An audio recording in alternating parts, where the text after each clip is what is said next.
¿Qué haces? Estamos en vivo. ¿Te puedo dar un beso? ¿Cómo andás? ¿Cómo está tu ¿Cómo estás? tenis? Me No, preocupa tu tenis. no, Quiero saber muy en cómo está. decadencia, yo estoy Ahí en te acomodo un poquitito decadencia, esto sí. porque si no te voy a escuchar un poquito bajo. Muy en ¿Estás bien? ¿Estás jugando bien o decadencia. no? No, me duele acá, o sea que estoy, Sos de Ferro, seguís jugando en Ferro, ¿no? sí, pero muy en Siempre decadencia. te lo rescato a Ferro como el club más clase media y familiar de la historia latinoamericana, te diría. así es. Y ahora le pusieron una estatua a Grigol. ¿En serio? Sí. Ah, mirá vos. Una Claro, pues estatua de Grigol, así. les dio mucho, ¿eh? Carlos le dio Y la sí, vida al club. y sí. ¿Y sigue estando la misma clase media jugando y la familia ahí de Caballito o La cambió? Por lo que misma. hicieron, en un momento lo iban a lo gerenciaron, medio la No, pasaron. eso fue terrible. Fue terrible, Eso fue ¿viviste eso? terrible, eso fue terrible en la década del 90. Ujú. Eso casi manda el club a la lona, pero absolutamente, absolutamente. ¿Fue en la década del 90 Sí. eso? Evangelista. Ah, mira vos. Evangelista. Ahora yo tengo la impresión de que es algo que es filo kirchnerista el presidente actual. El que está ahora. Esa es mi impresión. Qué loco cómo en los 90 todo iba de la mano con el poder político, ¿viste? Porque venía... Era... Pero no fue kirchnerista el club abiertamente, pero este presidente yo tengo como la impresión, un día en el bar desapareció Clarín, que ponían, como en todo bar de club, 5 o 6 O sea ejemplares. que te fijaste en eso, sos una genia. No, vinieron los socios, estaban en un estado de asamblea. En un sábado a la mañana, imagínate, entraron al bar, hicieron así y encontraron página 12. ¿En el bar? En el bar. Los socios salieron en manifestación por Caballito y se volvieron con 20 ejemplares de Clarín. No te lo puedo Te creer. juro por Dios. Son cosas de club. Yo estaba entrando a la pileta, me pararon y me dijeron, ¿no sabes lo que ha pasado? Y yo dije, que cayó una bomba atómica en la cancha, no tenemos más canchas. No, sacaron Clarín. O se dieron cuenta de la metida de pata que habían hecho. Y al día siguiente volvió Clarín y los socios se tranquilizaron, pararon todos los documentos que iban a mandar hasta las Naciones Unidas, digamos. Ahora, mirá, te tomo esto que me contás para hablar de lo que es el símbolo en Argentina. O fíjate que tener Clarín o tener página 12 marca de la simbología de lo que nos ha quedado en los últimos años. ¿Sí? O sea, te es como un símbolo, es como... Y sí, porque vos ahí lo que tenés en Ferro es que es la clase media caballitense que nunca le puso un voto a Cristina, pero de a las 6 de la mañana saliendo Claro. de una disco, Imposible. imposible. Eso es lo que vos tenés, digamos, en el gimnasio, que es donde más se habla, porque viste que entre rutina y rutina la gente habla. Sí. Yo tengo varios grupos focalizados, que más bien los escucho, que son una cosa tremenda, el antikirchnerismo. Pero yo tengo la impresión de que el club, las autoridades fueron para el otro lado. Escúchame, ¿y la clase media con el que está ahora, con esta gente, cómo estará? ¿Cómo los notas? ¿Están medio vos viste desencantados? la clase media protesta, o sea que seguramente todo el mundo en Ferro le metió su voto, pero así como habían votado a Menem en el 95, esa clase media votó a Menem en el 95, ojo. Ujú. ¿Qué es la clase media? Primero, te juro, yo soy clase media, nací una clase media, ya no lo soy clase media, me ha ido, gracias a Dios, he tenido suerte en mi laburo, pero mis viejos yo tuve casa cuando tenía 13 años, mis viejos compraron la primera casa, íbamos a... Pues eso es típico de clase media, Clase es decir, media. un sector social que puede ascender, que eso se terminó en la Argentina, o sea que la clase media está muy nerviosa porque sabe que ese ascenso ya no le va a tocar por ahí ni a sus hijos ni a sus nietos, o sea, son los que votaron a Trump también. Esa clase media. No son todos reaccionarios los que votaron a Trump, reaccionarios de origen. Son los tipos que les habían dicho que el cielo era el límite y de repente el cielo se puso a la altura de la cabeza. Pero sabes que también con el tema de la clase media hay algo que desespera mucho a la clase media porque lo notaba con mis viejos que era bajar. O sea, no llegar desespera, pero bajar desespera aún más. Sentirte que ya no sos clase media y que ya no podés darte algunos gustos de clase media es desesperante, eso los vuelve locos. Igual ese fue el 2001, cuando en las propias familias de clase media estaban los que se quedaban sin trabajo y bajaban, y que pasaban de un departamento de 3 ambientes a uno de 2, a uno de 1, y de repente aparecían incluso en la calle. Eso fue el 2001-2002, que ahí estuvo como loca esa clase media. Ujú. Escúchame, Beatriz, un año de gobierno. Te he hecho muchas entrevistas siempre muy ricas por lo que nos has dejado. Justo coincide un año, recién Silvia Mercado, que es una buena analista política, decía que hoy ella entiende que hoy se produjo una ruptura con esto de ganancias, es el inicio de la verdadera batalla del peronismo contra Cambiemos, que el año que viene van a empezar a sentir el rigor peronista, que hasta ahora no lo habían sentido y ahora van a saber de qué se trata. ¿Vos creés eso o no? ¿O es un poco exagerado? Si eso fuera cierto, Macri debería hacerle caso a Monzó.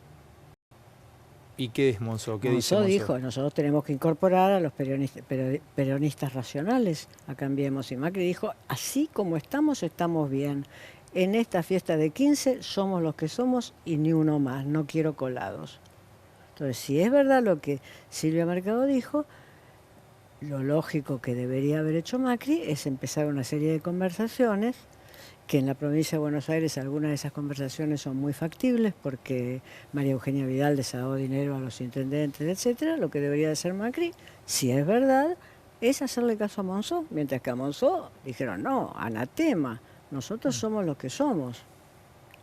Y se fueron y se retiraron ahí en Chapalmalal y eran los que eran. Qué increíble ese retiro, ¿viste? Ese retiro, hay cosas que yo no las vi nunca. Ese retiro espiritual, espiritual le llamaron, pero, o sea, es algo que yo no había visto nunca en la política argentina. O sea, retiros y juntarse todos a hablar y a escucharse.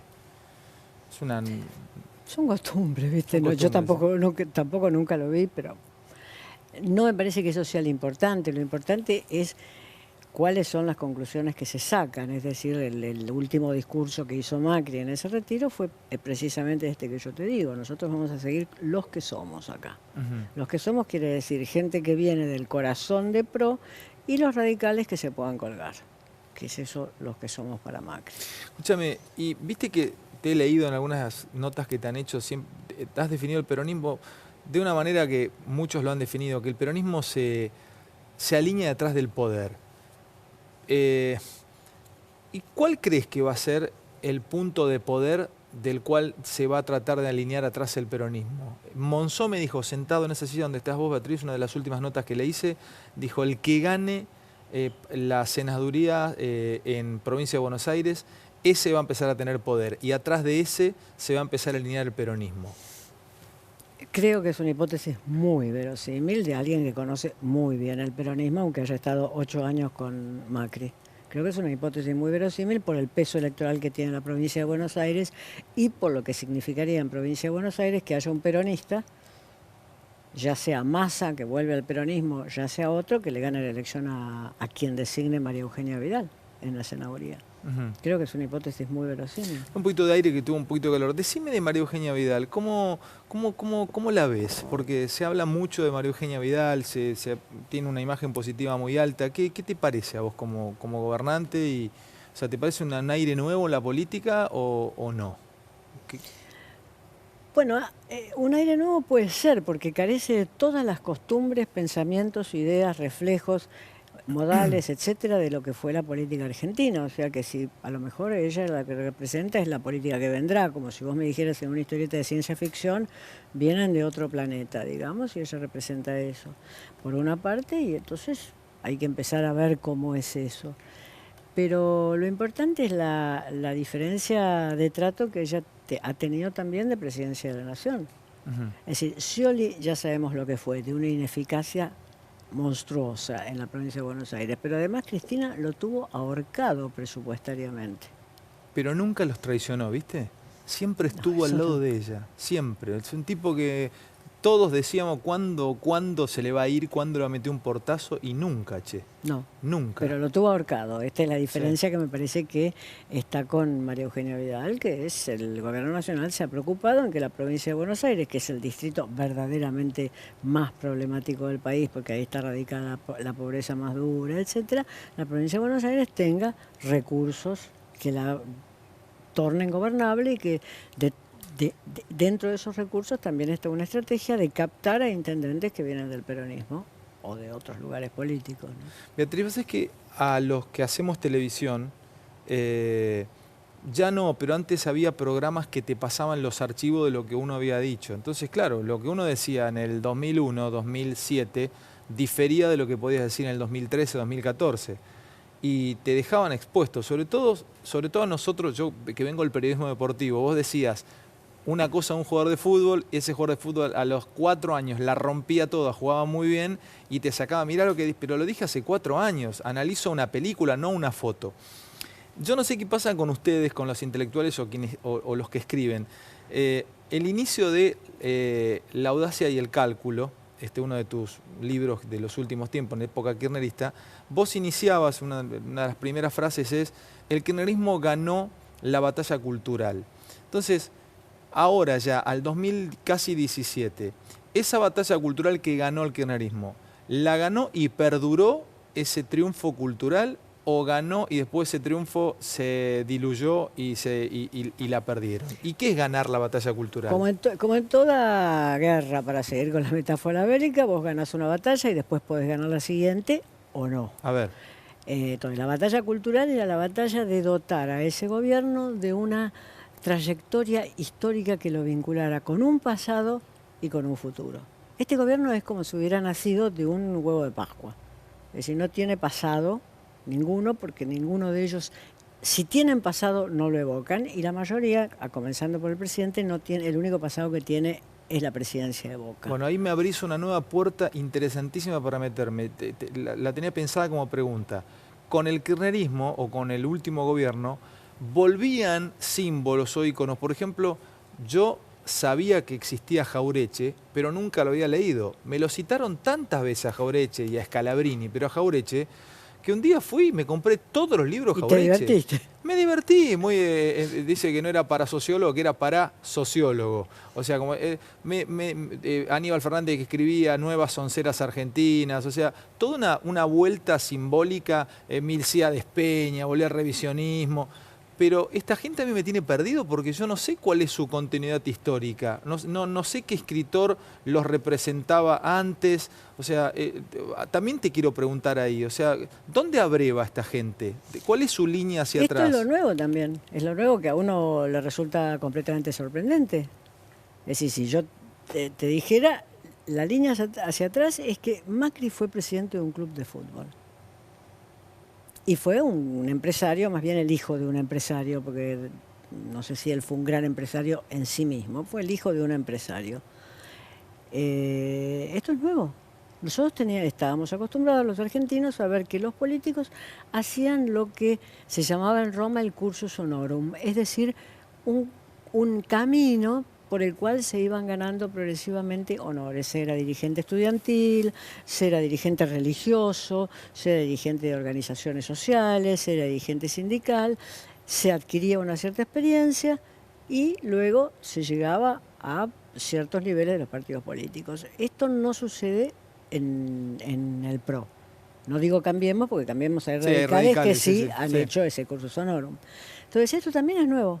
Nosotros tenemos que, cuando decimos esta es la nueva política, y a lo mejor es la política del futuro, es porque estamos diciendo esto. ¿Trump es eso también? No. Trump también es eso, carece de todo antecedente político. Él es un empresario exitoso que construye unas torres que no todos los arquitectos les parecen maravillosas, sino por el contrario, punto. No pasó por tener un equipo de fútbol americano, ni un equipo de la NBA, pero es así.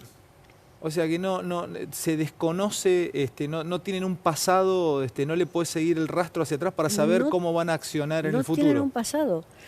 Según el periodismo norteamericano, el director realmente de la campaña de Trump fue su yerno, que tiene 37 años, y que es su primera también para el yerno, que fue el director de campaña, también fue su primera incursión en la política. Ahora, ni siquiera les podemos sacar las fichas, Beatriz, desde dónde estudiaron, porque en Francia, Hollande, Sarkozy no, pero viene de la Escuela de Administración.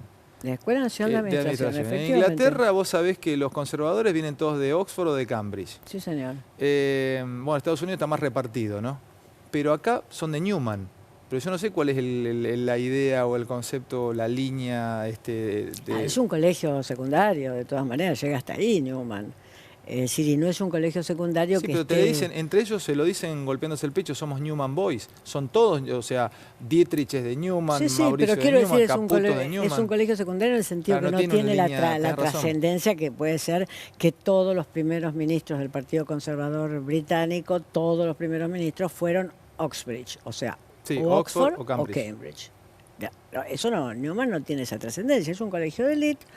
tampoco es el gran colegio de élite. Yo creo que más marca debe dejar algunos de los colegios como El Salvador, más marca, digamos, debe dejar eso. Pero es un colegio secundario.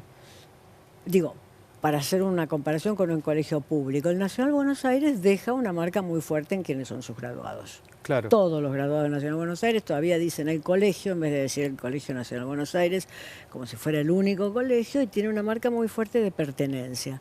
Yo creo que el Newman ni siquiera podría decir eso. Ahora, son todos gente rica que se ha criado junta. Eso también crea lazos. Nacional Buenos Aires, algunos son hijos de psicoanalistas, los otros son hijos de médicos, los otros son hijos de empresarios. No necesariamente eso te mete dentro de la clase dominante argentina. Yo otra cosa, ¿por qué se ha tornado, no sé si tenés una explicación o me puedes ensayar una mirada de por qué en el último tiempo lo político es casi religioso en Argentina? Si yo critico a un K o critico a Macri, del otro lado hay gente que se siente que le escupimos un símbolo religioso.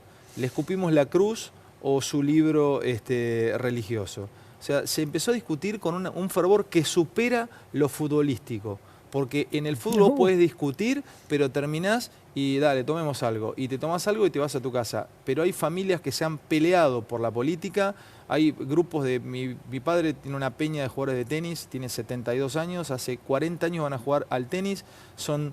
Eran 30 y ya quedan 18 porque se pelearon un montón, porque uno le dijo un día la yegua a Cristina, otro se levantó y le dijo no te permito, quedaron 18. Y se juntaban a comer pescado un día a la semana en el club. O sea, eso no pasaba. ¿Qué nos ha ocurrido para que...? Y no te hablo de Grieta porque me aburre hablar de Grieta. Del concepto de... se discute como un fanatismo religioso. No sé qué pasó, en qué momento fue así o si es ahora. Pero en tu propio relato aparece ya una palabra que explica la cuestión. Alguien le dijo un día, en el grupo de tenis de tu padre, le dijo la yegua a Cristina, que son las palabras que se usaban también en el primer peronismo. Parece que el peronismo convocara por su propia política y por su propia cultura política, en dos momentos muy diferentes, convocara a que esas fueran las palabras con que la política empieza a discutirse y con la que se enfrentan las personas.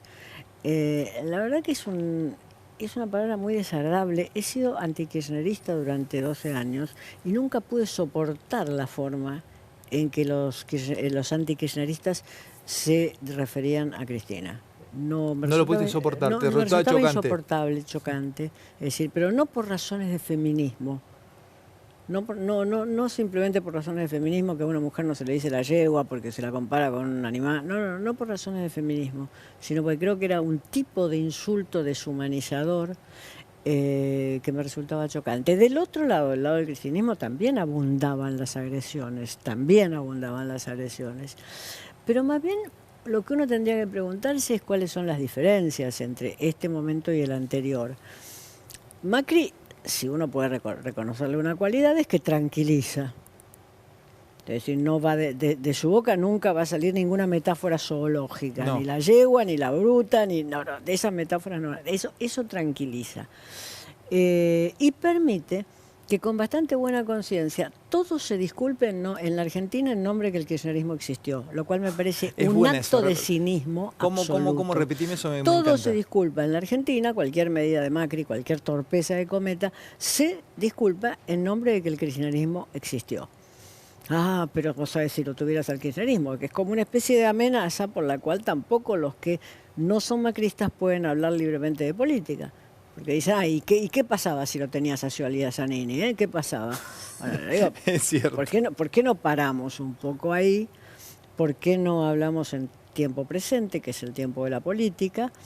Y si alguien quiere construir una historia, que la construya. Es muy curioso que Macri es un gobernante que hace una especie de kirchnerismo light, con los planes sociales, etcétera, pero sin cultura histórica, sin meter eso dentro de un relato histórico. Pero eso es raro, ¿viste?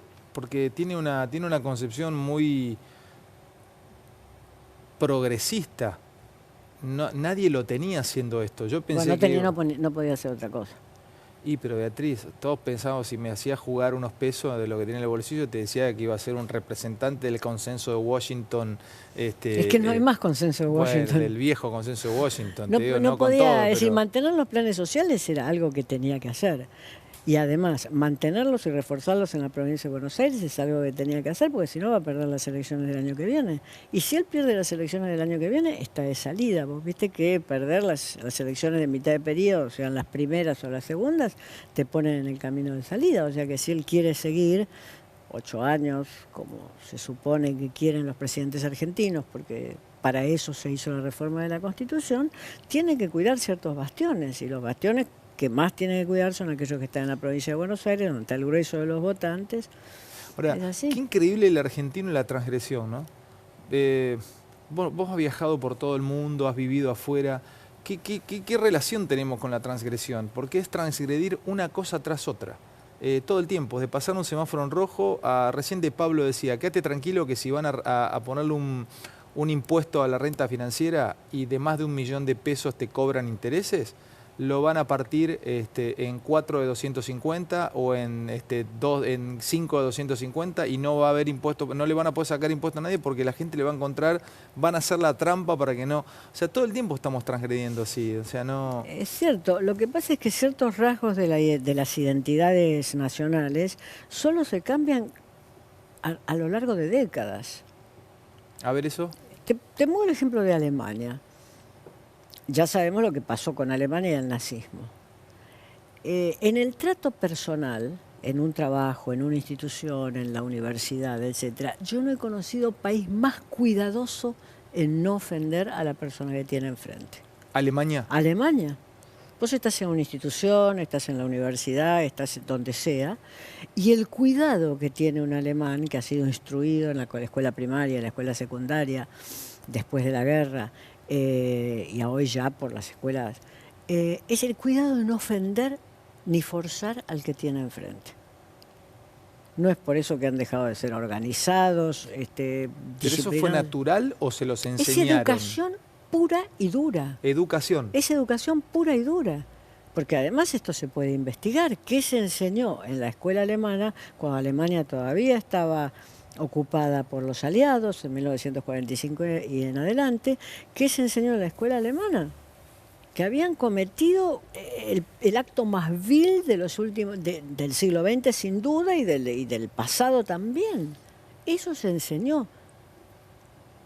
Yo recuerdo que en el Instituto Goethe tenía una profesora alemana, de Alemania que había sido alumna en esa escuela en los años 50. Y contaba qué es lo que les enseñaban y les reiteraban permanentemente. O sea que para cambiar lo que vos podés decir, unas características nacionales, tienen que ser años muy duros, y además las penalidades tienen que ser muy fuertes. Las penalidades tienen que ser fuertes. Tienen que ser muy fuertes. En Chile están muy preocupados porque han habido brotes de corrupción que Chile ignoraba esos brotes de corrupción. Entonces, lo que vos podés ver de las opiniones de los políticos es que hay que agarrar eso muy temprano y que hay que ser muy duro. Mientras que, respecto de la corrupción, la Argentina fue un país muy permisivo. Las dictaduras militares, que hablaban en nombre de la patria, Dios y la bandera, también fueron corruptas. Les robaban desde los sargentos que entraban a las casas a robar los televisores de los que desaparecían, hasta los militares que les hacían firmar sesiones de empresas a los desaparecidos. Entonces la Argentina fue un país muy corrupto y por tanto son décadas. No creo, yo no lo voy a ver, pero creo que vos tampoco, un cambio tan radical. Totalmente. Escúchame, escucho muchos políticos hablar de igualdad. ¿La igualdad es una utopía? O sea, ¿se puede pensar realmente en la igualdad en una sociedad democrática como esta o como en cualquier sociedad democrática? ¿Es un concepto absolutamente abstracto y es utópico pensar en igualdad? En principio, para muchos, porque ahí se dividen los pensamientos, digamos, para muchos la igualdad es un horizonte hacia el cual sería deseable avanzar. Otros no lo tienen como horizonte. Te voy a poner el ejemplo del concepto de felicidad que desarrolla Macri. Hay toda una línea de quienes han hablado de felicidad, que empieza en Thomas Jefferson, el primer constitucionalista norteamericano, que sostiene que la felicidad es posible si el Estado sienta las condiciones en las cuales cada uno pueda realizarla. Eso definía Thomas Jefferson sobre la felicidad. Mientras que Madison decía, no, la felicidad es un derecho, pero que cada uno se las rebusque. Son como dos líneas ahí que hay. Entonces, el concepto de igualdad funciona de ese modo. Para mí, el concepto de igualdad es el horizonte hacia el cual debe moverse la política. O debe moverse la política que a mí me parece justa. Pero hay otras líneas, la de Macri sin duda, donde el concepto de igualdad no existe. Es, digamos, el liberalismo, pero sin ese concepto de igualdad. El liberalismo no te hace igual ante la ley, pero no te hace igual ni piensa que tiene que trabajarse para ser igual ante tus posibilidades reales. Te hace igual ante la ley, pero no ante las posibilidades reales. Para que vos puedas ejercer realmente tu igualdad. En un prime time de televisión como este, como llevamos media hora charlando, yo no puedo perderme, y es un gusto que me lo piden muchos cada vez que venís, y sobre todo en redes sociales, amigos como Hernán Firpo, que debe estar viendo el programa, preguntarte algo de literatura. ¿Por qué constantemente, te lo he preguntado también, sobrevuela Saer? Yo leí dos cosas de Saer por vos. Cuando viniste leí El Limonero Real y ahora hace poco leí El Entenado. ¿Por qué Saer? O sea, si bien me termina deslumbrando, pero, o sea, debe haber algo que mi intelectualidad no me permite acceder, o sea, o no lo he descubierto. ¿Por qué fue tan grande Saer? Digo, explícamelo o explicáselo a la audiencia, ¿por qué todo el tiempo una persona como vos, un intelectual como vos de fuste, trae a Saer a la mesa? Los intelectuales que nos dedicamos a la literatura también ejercemos juicios que tienen que ver con nuestros propios gustos. A ver. Y te voy a empezar por el deporte, para que las cosas queden más claras. A vos te puede gustar mucho un jugador de tenis, que yo puedo decir, sí, es un gran jugador, pero a mí me aburre mortalmente verlo jugar. ¿Cierto? Puede ser totalmente, sí, ¿no? Claro. Incluso el jugador puede ganar todos los torneos y a mí me puede seguir aburriendo mortalmente verlo jugar. Sampras. Bueno, y en cambio rápido, a mí Sampras me gustaba. Mira vos, a mí me parecía aburrido. Pero ahí están las diferencias. Digo que son diferencias también que pueden tener que ver con el gusto, qué es lo que uno busca en un deporte, qué es lo que uno busca en un jugador.